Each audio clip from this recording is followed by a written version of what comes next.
So what cards are on the rise in the month of December? How can you win more cubes and lose less? What are the biggest tips we have for you? And finally, the January Season Pass is bringing probably the most broken card we've seen yet. We're going to talk about all that and more on today's episode of the Snapchat. Alex is feeling better. It's glad to have you back, buddy. Thank you so much. Yeah, it's great to be feeling better, and what better way to ring in my newly found voice again than in the Snapchat with you, Cozy. I can't wait to have this conversation. I said it's glad to have you. Like the Snapchat is glad to have you back. I'm glad to have you back. I hope the viewers are too at full form.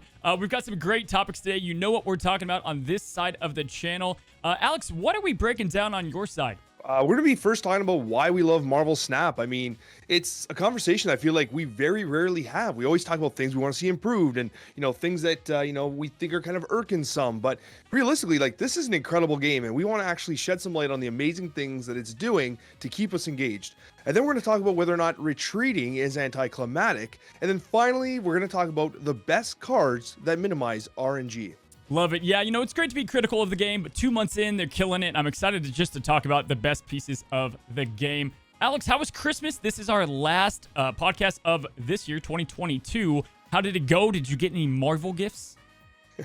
Yeah, it's funny that you mentioned that. So yes, I did get quite a few Marvel gifts. Namely from my wife, I got it was called the periodic table of Marvel Snap, and maybe I'll tweet it out later on, but it's a periodic table of Marvel Snap. I keep saying Marvel Snap, it's just Marvel. The periodic table of Marvel is what it's called, and basically it is a book that has every single most of them anyway, every single kind of hero in Marvel Snap. It gives me an opportunity to kind of learn their backstory, learn their history, and get a better understanding of why they're superheroes and what their lore is like, and get a better understanding of what they are.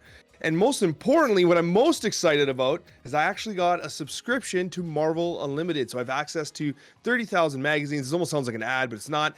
I got access to 30,000 magazines, and I'm actually really interested in kind of diving in. I actually started by reading the 1960s original X-Men, which is the first one, which is pretty interesting to read. But if anyone in the comments section has any suggestions as to what comic book series are the ones to really dive into, please let me know. Dude, X-Men, anything X-Men is fantastic. I think comics in general are just underrated. Great, just good reads, man. The Hulk has been incredible as a comic read. For Christmas, I got a Hot Toy, which sounds a bit spicy, but they're just really cool, realistic models. Type in Marvel Hot Toy. Don't worry, Google's safe. And just see what they have. It's some cool stuff there. They're very pricey, which is why I got one for Christmas, but I got a Gambit coming in for the studio, so I'm excited about that. Well, dude, let's go ahead and jump into Marvel Snap and the subjects and wrap up 2022 before the new year. And let's break it down and start with the first subject, hot and rising cards. Now, let's not talk leader. Let's not talk leech. We know in December those cards are very prevalent, and we've talked about them plenty in the past. Let's talk about some other cards that, I think some have been on our underrated list in the past. We're starting to see creep into some decks. Alex, kick me off with a card that you think has been hot and on the rise in the month of December. Okay, so one of the cards that I think is really interesting as a kind of up-and-comer, so to speak, is Adam Warlock. The reason for this is because with the inclusion of Bast in Series 5, a card that I was fortunate enough to unlock, you basically make Adam Warlock a 2/3, which is incredible considering it. You have very little draw mechanics in the game, and so to have a 2/3 that draws for you with Bast on turn 1 is insane. It is so ridiculous. It might be with Bast at 2/3, it's probably the best card in the game, right? So Adam Warlock is seeing a lot more play than it used to. This was a card I never saw, Cozy. I don't know about you. I never saw this card, and now suddenly it's coming on out. Yeah, it's funny because Bast works in Mr. Negative, and that's where he was if you did play Adam Warlock, was niche Mr. Negative decks. Definitely a powerful card that I think as Snap evolves, we're going to keep on seeing this thing on the rise. There's other cards, if you're into data mine, there's cards that are coming out that kind of go into winning a lane early and kind of, getting him down there. And I think Guardians of the Galaxy might go up with that, right? Cards to kind of counter your opponent from always getting that winning hand early on. Even one extra card, is just a huge advantage to try to complete the combos and things you're looking for. I've definitely seen Adam Warlock a lot more, and I think he's, maybe he's sizzling right now, and he'll be full fire in the coming months. Obviously, so many players don't have Bast yet, but even without that card, I think we're going to just start to see a bit more as the game progresses as a whole. Definitely like that as a Kickstarter of our hot and rising cards. And, for me, I've got to say, It's finally nice. We talked about underrated cards in the past, right? We've talked about him, and one that I've brought up multiple times, even before Shuri, was my man, Vision. And I've always enjoyed Vision. I thought he was a great card, again, to kind of play on the opponent's mind. I think he's great to, get a quick switch over. We're seeing a lot more play with a Shuri Vision, the 14 power movable nuke that this card is. But man, is it good to see Vision all over the place, Alex. I'm seeing him everywhere now, man. Have you seen a lot more Vision? I love how you snuck Arrow in. You had to get her in here, eh? Just had to sneak her in. Just a little. Yeah, Vision I've been playing a lot, actually. In a lot of my Leech ramp lists that I've been using, I've been playing a ton of Electro lately. I think it might be my favorite card in Marvel Snap right now. And I've been playing Vision. And Vision is so good. And, like, it really does hit, like, the mind games. I feel like we've talked about this before, but the mind games is incredible. I almost never move them. And, like, people will, like, genuinely just try their best to mitigate the movement of Vision, and he just doesn't move, and it just throws their game plan completely out the window. It has got to be one of the most satisfying things in Marvel Snap. What's great about him, too, is that, play him early. Like, if you're in Pool 2, play him in move decks. I always slotted him in there. People didn't love him. I thought he's always been a good card. I mean, 5/7's nothing crazy. But if you think about it, yes, Captain Marvel kind of picks for you where to go. But most of the time, if you're a good player, you can kind of predict. And so this gives you that one extra power advantage to predict. And then you can also combo off him as well. I think Vision is just a good play overall, and one that we're going to continue to see as well. I include him in ramp decks. That's a great example. Obviously, Shuri's a no-brainer. Lockjaw, man. If you pull him out of Lockjaw, you can move him into another lane. He gets to close down locations. Bar Sinister, don't even get me started. One of the by far best Vision locations out there. People love Nightcrawler, but for whatever reason, Vision was just kind of not played all that much. And now in December, he is definitely on the rise and just flaming hot. So love to see my guy Vision on the list. Give me another one. Alex. I gotta be honest with you, I think I cheated because I'm looking at my list, and number 2 on my list is Electro. So I already kind of hinted at loving Electro. I literally just finished saying it's probably one of my favorite cards in Marvel Snap right now.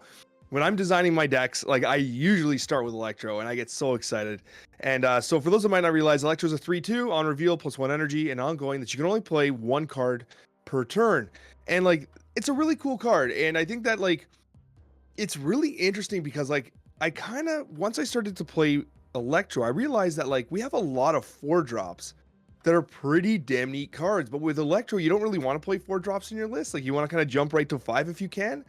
So in some weird way, playing Electro made me appreciate the 4-drops we have too, because we have so many really impactful 4-drops. I'm like, I want to get it in here, but, like, it just, why am I playing Electro then? Like, you know what I mean?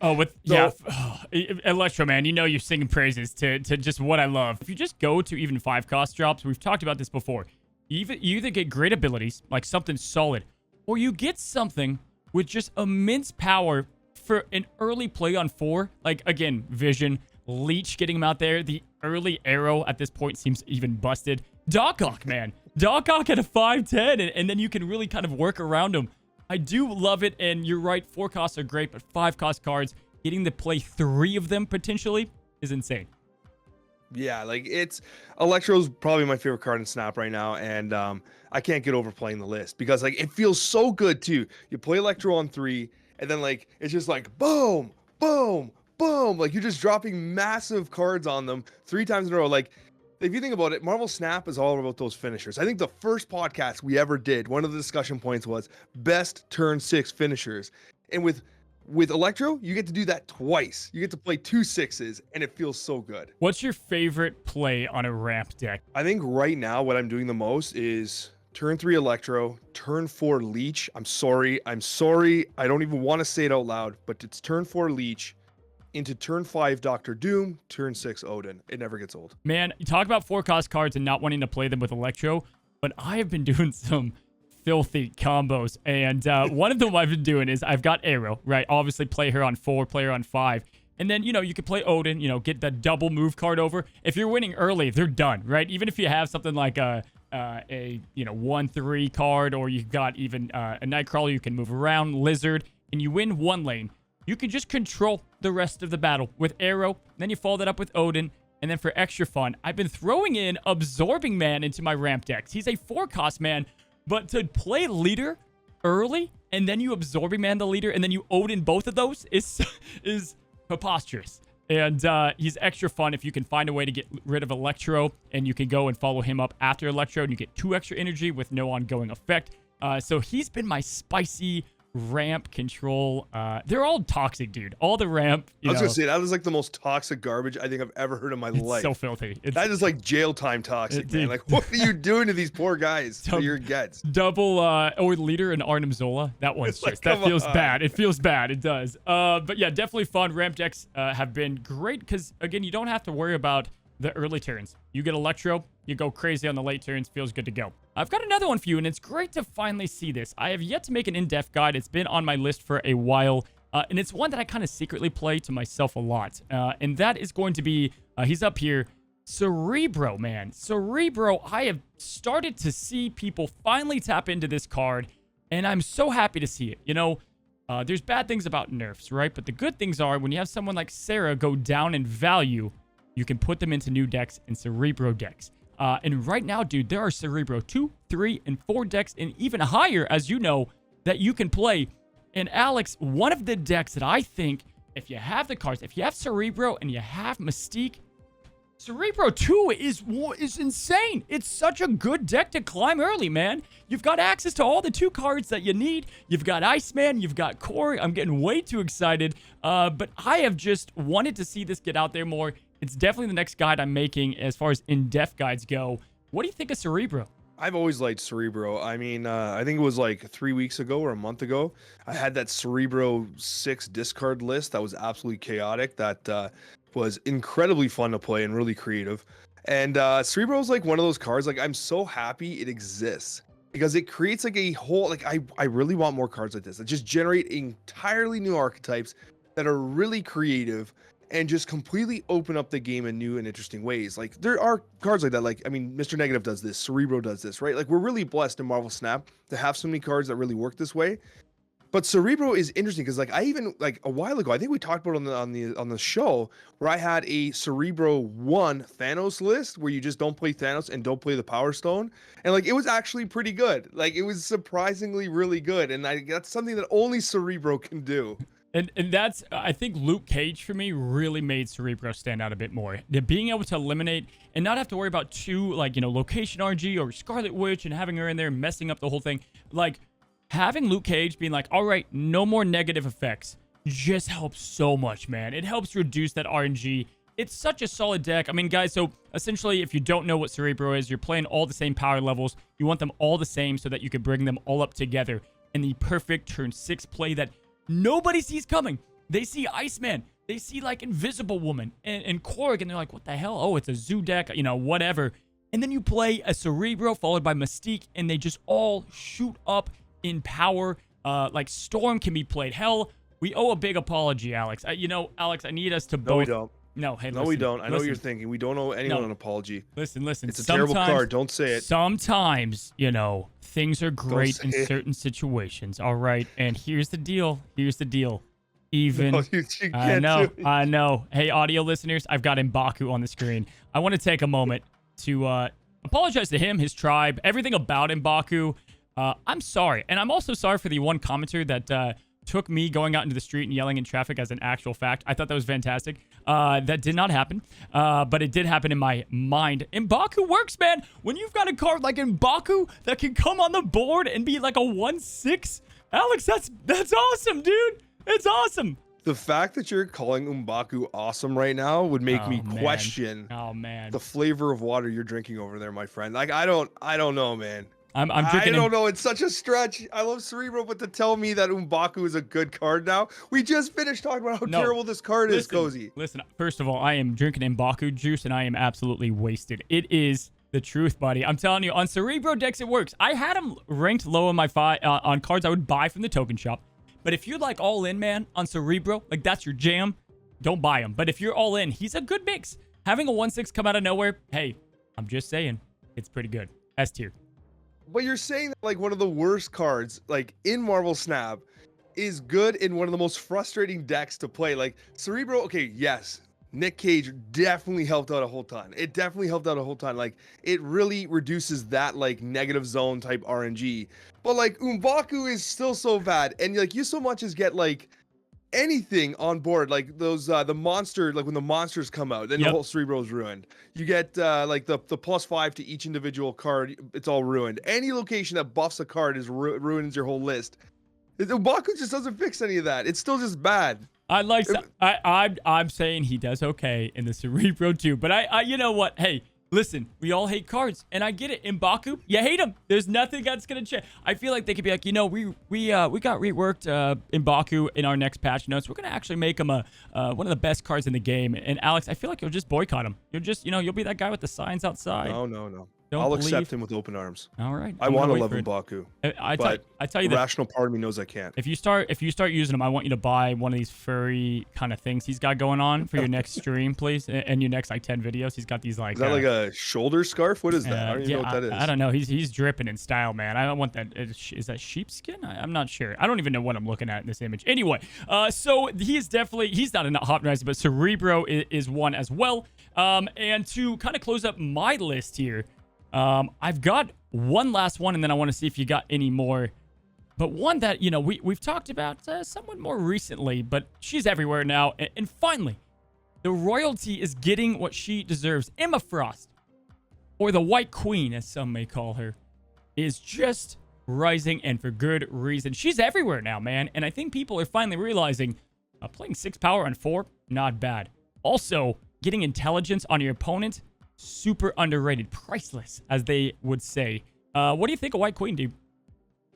I've always liked White Queen. I actually literally, I think in July, during the early beta, I made a video about White Queen saying how much I loved it, and people were like, "Bro, this card sucks." I was like, "No, it does not suck. Like, this card is so good," and it's a confident play on 4. It's 4/6. It gives you scouting. It gives you additional card. I mean, if anybody running a big hand style deck, like if you're running like Devil Dino, which is an amazing card, I don't care what anyone says, Devil Dinosaur is a fantastic card in Marvel Snap. And this feeds into that. If you get to pull their leader, you know what's up, right? You pull another card that works well. Some like I've pulled Heimdalls, I've used on them. Like it's just, but like they also know what you're pulling, generally speaking. But yeah, like White Queen, like at the end of the day, just putting down power on the board is never a bad play. And White Queen does more than just that. Plus, look at this variant. Archer once again, just unbelievable. Once again, I have 2 comments. First of all, guys, fast forward 6 months from now, this is what you're about to hear. M'Baku, I've always believed in him. I've actually always liked M'Baku over here. He's a great card. I think that anyone who speaks ill of him. No, but dude, with the White Queen, I think the thing that we're going to start seeing more as Snap players get better, and something I hope we see more, are decks with multiple win conditions, right? Destroyer, one of the reasons it's such a good deck is that you've got the Spectrum play and the Destroyer play, and your opponent's kind of has to prep for both of them, and they don't know which one you're going to go with. And I love White Queen for that reason. Getting a leader is great to see what they're doing. But I also like to see, like, all right, he's got Spectrum for sure. I'll at least prepare for that. Or he's got nothing. He's got absolutely nothing in his deck. So definitely one that's been on the rise, and we won't have her on the rise again because she's going to stay, I think, relevant in Marvel Snap. Do you have anything else to close out Hot and Rising? Yeah, I got 2 to close this out, and they're kind of one and the same. Can we talk about Korg and Rockslide? And I think this is a great example of a situation where you got 2 cards. I mean, Korg has always been relatively good. Rockslide, unplayable, like literally one of the worst cards in the game. And then suddenly, a synergy appears in the form of Darkhawk. And what you've got is a reason to play both Korg and Rockslide. And you got yourself the Christmas variant there. Beautiful. I did indeed. I've been getting terrible luck in just my polls in general, but I did get, I think I got all of them. I got every single Christmas variant, which is great. Really? I'm short on a few. I think I have the Patriot. I do not have the Rockslide yet. I have a couple. I can't remember. The Patriot one's my favorite, though. I really like the Patriot one. But with the inclusion of Darkhawk, I mean, this card suddenly becomes extremely valuable. Those 2 rocks are more than just disruption. They're value now. And so, like, it's just a good card, and Korg's always been good. I do think Iceman's better than Korg. Obviously, I think that we can both agree on that. But it's really fascinating from a design perspective that like the addition of a card can buff others, similar to what like Luke Cage and Hazmat did, right? And I think that Rockslide saw the same thing, Cozy. Yeah, Silver Surfer, man, just like all 3 cost cards. Whew. Let's go to the next subject, and that is going to be, Alex, Cosmic Cubes. How to win more and lose less. And there is no secret hack overnight, success tip. This is something that you need to practice. And there's a lot of different tips and ways that once you just start like, oh, I should be doing this in my battles more, and you kind of think about it, you're going to get a lot better. Just being aware of different tips and strategies. Alex, winning cubes, losing cubes, it feels great. We talk about it. We're going to talk about it on your channel, but losing only one cube feels like winning. Winning one cube feels like losing. And Alex, I want to open up with what I think is obviously a very important thing to talk about. And for winning more cubes, it's snapping. And I think snapping, and we've talked about this some, but when to snap? When to snap, Alex? That's the ultimate question, right? Are you the YOLO turn 1 snapper? Are you the guy that waits till turn 6 and they retreat every time? That's one of the biggest things that I see are the people that always just wait for the last second. I do think that ultimately when it comes down to snapping, I think the greatest skill is going to be determining if you have your combo. Do you have your win condition? Is it present? And can you snap before turn 5? Don't be snapping on turn 6. Right, Cozy? Why are we snapping on turn 6? Never should be snapping on turn 6. In fact, it's not even a specific turn. It's little things. If you're playing an on reveal deck and your opponent blew Cosmo on a lane already, you're like, all right, I know what I need to do. I've got my Wong, Panther, Arnim, Zola. Like, just being able to think ahead of your turns or saying, all right, I've got these, this many cards left to pull. One of them have to be the one that I need. Trying to identify that is without question. I would say with this as well, is just playing decks, Alex, that are not as RNG, right? We're going to talk about the best cards to minimize that RNG. Listen, I love Jubilee, right? I love Vegas. It's fun. I love craps. I love gambling. It's a great time. Don't gamble, kids. But in general, those aren't dependable, right? They're not always dependable decks, and there are much more consistent ones out there. Got a great story for you. I had an in-depth guide I was going to make, Alex. I was at rank 96, my friend. Rank 96. And I was hell-bent on making a Hella def guide. It's coming, guys. But in that playing of Hella, man, I went down to like 88. And then it was continuing to go down. And I was like, hey, this is a deck that works, but it's easily counterable. And it has RNG elements of discard, right? So in general, the safer, more consistent decks are the ones that you want to stick by more. Do you have one off the top of your head that's like, all right, and we'll talk about the cards, but like, hey, these are more kind of consistent, more safe decks to play? I mean, for me right now, if I'm going to be sweating for cubes, which I generally don't do, I generally approach the game in a very different manner. However, if I'm going to be going for those cubes, I'm going with the Sarah Surfer list. Like, for me, that is the list right now. The only hard counter to it currently is the leeches you're seeing every once in a while. But usually they'll leech and then snap for whatever reason, because people aren't listening to the podcast.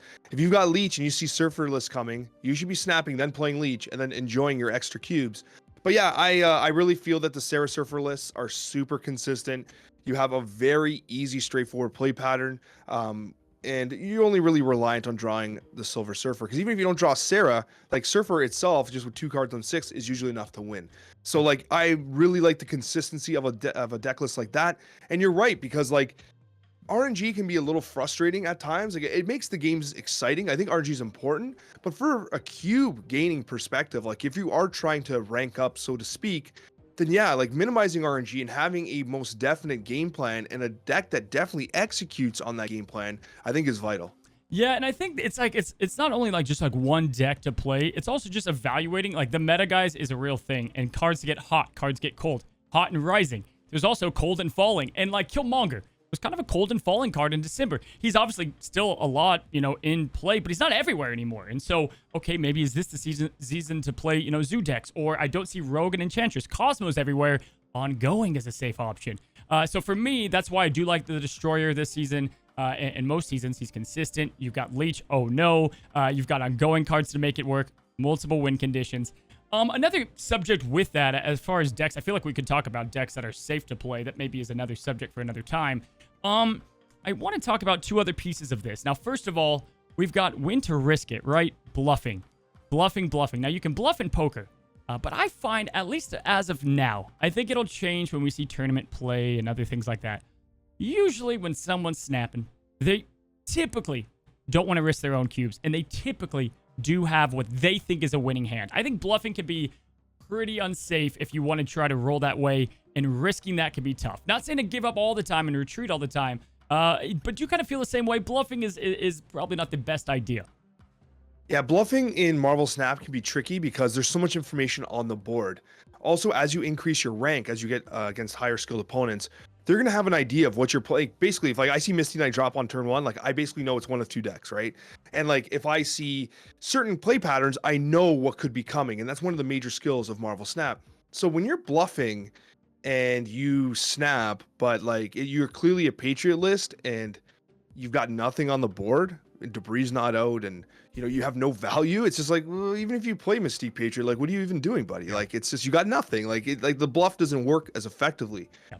The only card that you can effectively bluff with, Cozy, there's one. Tell me. There's one. Invisible Woman. It's Daredevil. Daredevil. Because what you do is you wait, they play their card, and then you snap. Even if your hand sucks, you snap. As soon as they play their card, and they're like, no, He knows. on me. He knows what I'm gonna do. Yeah. I'm vulnerable, right? And like it is the most stress-inducing thing for your opponent. Like I know what it feels like because we've all had it done to us.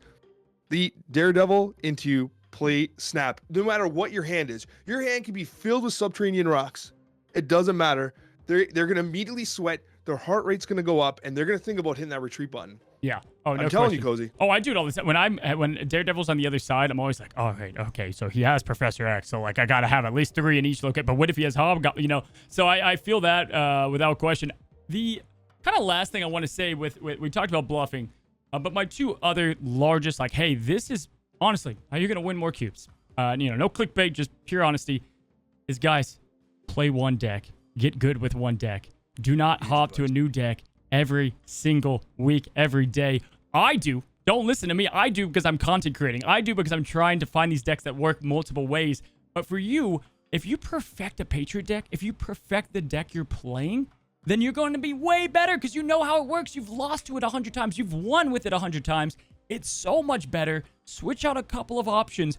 But the worst thing I see is people lose 5 games. They happen to have, one card that, continue to beat them. Bad RNG. And then they just give up on the deck. And without question, that's the biggest offense that I see, at least in my comment sections and just in general. Play with one deck, Alex. Cozy, I think you hit one of the most important things. Master a deck list, because piloting errors are truly real. And I think that like so often, like even when I'm testing and designing decks, I'll do it on stream sometimes. And people will be like, oh, Alex, this deck isn't working for you. I've lost like 3 games. I'm like, guys, this is pure variance right now. Like we got to play more. And the next thing you know it, we win the next like 9 in a row. Yep. So like definitely focusing on one deck, Cozy. I think you're 100% right. And the one thing I really want to mention here, and I think this is super important, do not be afraid to innovate with your deck building. So for instance, I see this all the time. So on my next Decks of the Week video, I've got an absolute banger, where literally on Twitch, it must have been minimum 40, 50 cube gain, just absolutely crushing guys. And the reason why is because not only is the deck list good, but it's innovative, but it's also one that people have not seen. So it has a pattern that people are not familiar with. Yep. So if you can generate a deck or create something that's kind of novel, that when people say, oh, that's a Patriot list or that's a whatever, like they don't identify it right away, the surprise and the advantage becomes yours because you know what they're playing, but they don't know what you're playing. And if you have a deck that's wholly yours, that you've designed, that you haven't net decked, that you know works, that you've been practicing it and piloting, you are going to have that surprise advantage. It goes without being said that if you can master one deck, it's going to be, first of all, great for you. But if you could just add a little bit of innovation to the deck. Great example to talk about both subjects. Destroyer, man, I was playing a couple of games, right? I threw Omega Red in there for my winning lane. Usually, it's Captain America. You got the usual suspects. Omega Red, all of a sudden, boom, 4 power on a, far right location. They're not expecting that. That was not in their, calculations of Destroyer decks. One change, one card, not played a lot, that can work in your favor. Don't get too crazy. You don't have to try to be the guy that makes, Quicksilver work in every deck, but it's still trying to innovate is without question something I highly recommend. And again, we make these decks because if you do need a new flavor, that's definitely fun to create and get different decks out there, different flavors. But mastering is by far one thing that I suggest the most. And if you get bored with that deck, again, what Alex said, kind of swap in a couple of cards to really make the big difference and flavor it up a bit. But let's quickly close on the location advantages and disadvantages, because I do want to say that is one subject that I also see. If you're playing Patriot and you have Central Park, or if you're playing Patriot and you have Monster Island, or you've got different decks that capitalize. Obviously, Camartage, Onslaught, Citadel. Even ramp decks, and you have Sinister London. Sinister London's great for both players. You're probably going to outvalue that person on the other side. You're getting double bangers, right? Alex, that's huge to identify early by turn, 3. You should have your decision made. Yeah, most certainly. And like, anytime I see like Shadowland and I'm playing my ramp list, I'm like, it takes up some space. And then they play Carnage. I'm like, bro, you should have snapped. Like, you should have snapped with that Carnage play. And then like all the ability to kind of like, you got all the Raptors and Killmonger comes on. I'm like, well, that's a free death, I guess. Like, yeah, right. Yeah, for sure. The location stuff can be wild. I mean, we were talking about Cerebro before. Like, it is the most location dependent deck in existence. Yeah, so guys, I'm making a whole video on this, but obviously you guys can tell. It's not one simple thing to lose less cubes, win more. It's a bunch of little habits just to remind yourself to do. And that's one thing. It's so important. It's so important to learn these little things and master them. And that's honestly how you're going to, make your way to infinite. It's not always the deck. It's the little habits that you make along the way. Let's go ahead and get to our last subject, Alex. I'm going to throw it on the screen now. We've got January's Season Pass. It's coming out next week. We don't know if this is confirmed, which is why we wanted to talk about this, because the ability is insane. And I'm curious to see if they change it. If they do, awesome. If they don't, wow. Either way, we're going to talk about it next Thursday as well on the Snapchat. Alex, we've got Zabu. And I don't know what it's about, lion or tigers or just saber-toothed creatures, animals in this game that are so good. Lockjaw, Cosmo, Goose even is good. Zabu, my friend, is going to be a card that all of your 4-cost cards cost 2 less energy. You heard that right. 2 less. Minimum of 1 energy, just like Sarah. It's an ongoing effect, and it's going to be a 3-cost, 2-power card. Hey, Silver Surfer was crazy. This seems insane. Yeah, it seems pretty wild. And I mean, from a deck building perspective, like, it opens up so much, right? Like, it's crazy. Like, actually, just in this conversation, we talked about how there's so many 4-drops that are so good. We were talking about Elector. We're like, hey, I got to skip all these 4-drops. That feels bad. There are so many 4-drops that are so good.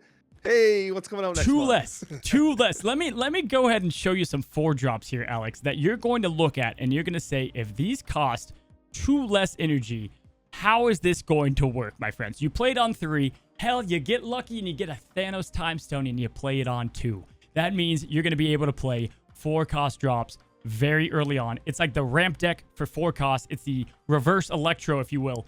Just off the rip, Alex, Sandman, Dracula, Absorbing Man. Dude, a Shang-Chi on turn 6 costing 2 energy. It is something that is going to be so nutty to see, Alex. I can't believe it. I mean, there's so many decks we could talk about. I know next week we'll kind of like dive all in, especially if this stays the same. I don't even know what to gather with some of these abilities that they have and looking at these cards as a whole. But the top towards of this list is the ones that get me really excited. Alex, are you kind of mind blown? I am. It's wild because like there are so many cards that can have such a huge impact. Like Spider-Man as a 2-drop on 5 that locks down basically a location. Yep. And that's crazy because guess what? You can play another card. Now you have turn 6 where you can play 3 4-drops without the use of Sarah. I mean, that's pretty damn good. You have like so many opportunities. Suddenly, it's funny you're hovering over Crossbones. Yep, Crossbones starts to make sense now because like a 2-drop at 8. If you're holding him in your hand, like you can play him. You can play him as a 2/8. Are you kidding me? It's insane. Crossbones immediately, and I love what you're saying. The ability cards are going to be great. Okay, those are going to be broken, like as combo pieces. But if you're just looking at the power value, Alex, just the power value, Crossbones. Hell, guys, I'm going to say it. Sentry, one of the worst cards right now. He's just not a great card. He works. Sure, you can make him work in some decks. Using Viper on 5 is predictable. Arrow messes it up. The Void. There's a lot of issues with him at the moment. Hey, a 2/8. Now I've got a Viper that I can play on several turns. Now I've got a card that I can get extreme value. He's going to go up. Then you've got Typhoid with Luke Cage. You're getting 210. 210, Alex. And so, without question, man, I'm excited to see the card. Little worried it's in the season pass. We'll see if it gets adjusted, but you have tech cards that go up with Enchantress, Shang-Chi. You've got Ghost Rider as a 2, man. Moon Girl, man. I know. You copy the hand and everything's just 2? It's insane. It's truly insane. I think Shuri, right? And it's not even about playing them on 3 and 4 and playing them early. Like getting a 2-cost Shuri, I don't even know what to gather with that. I mean, it's kind of numbing. A 2-1 Jubilee to get a free YOLO play on turn 6 even, you know. A lot of my mind here goes with like YOLO plays on turn 6 and getting 2-cost cards. We're going to see these 4-cost zoo decks just sprout away, man, and Rescue as a 2-9 just sounds silly to say. I don't know, man. It's going to be pretty awesome and pretty crazy at the same time. We'll see if it gets released. Is there any other kind of Zabu things you want to talk about with the card? I mean, in my head, I wonder if it doesn't release in the current condition it's in. Like, you know, this, like, I'm someone that does not look at any of the pre-release stuff. I don't look at pre-release locations. I don't look at pre-release anything. And so, like, I'm always hesitant because it's like, okay, like we're talking about it today and we're interested in your comments about, you know, if like, you know, you like these kind of conversations. And it's one of those things where it's like, okay, but we don't know for sure that it's going to be this exact card. It could change. It could be maybe slightly less taken off for each card. Maybe it has slightly less power. Like we really don't know, right? Because at the end of the day, like the working with kind of like pre-release data can be somewhat, unreliable to say the least. Without question. Jane Foster changed completely from what it was data mined. I mean, I'm talking not even in the same category. So definitely with a grain of salt. Week out, that would be fun to have the conversation. I do want to say also, with Noel, we were kind of like, yeah, Rogue is gonna really, shoot up in value. I would say Rogue's biggest month ahead is going to be in January if this card stays the same, because having that card played out on 3 and then you've got Rogue to take that ability from an ongoing card, that is going to be just vital. It's going to be vital. And Enchantress too, you could throw that in there. But the 3 drop for Rogue, stealing that ability and not having to run that. Hey, season pass people if you don't want the season pass, Rogue your boat. I mean, that's the one to play to steal it. You're essentially stealing their money. You're taking what they paid for the season pass and you're putting it on your side of the board. And she works as just a tech card in most decks. So definitely like Rogue. Fun to see ongoing cards get some love. And definitely excited to talk about it next week, Alex. So, guys, that's going to be it for today. We talked about the Hot and Rising cards in December, Cosmic Cubes, and January Season Pass.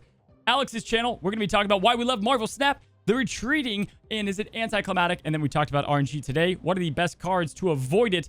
Alex, thank you so much for another beautiful Snapchat episode. All right, guys, till next time, happy snapping.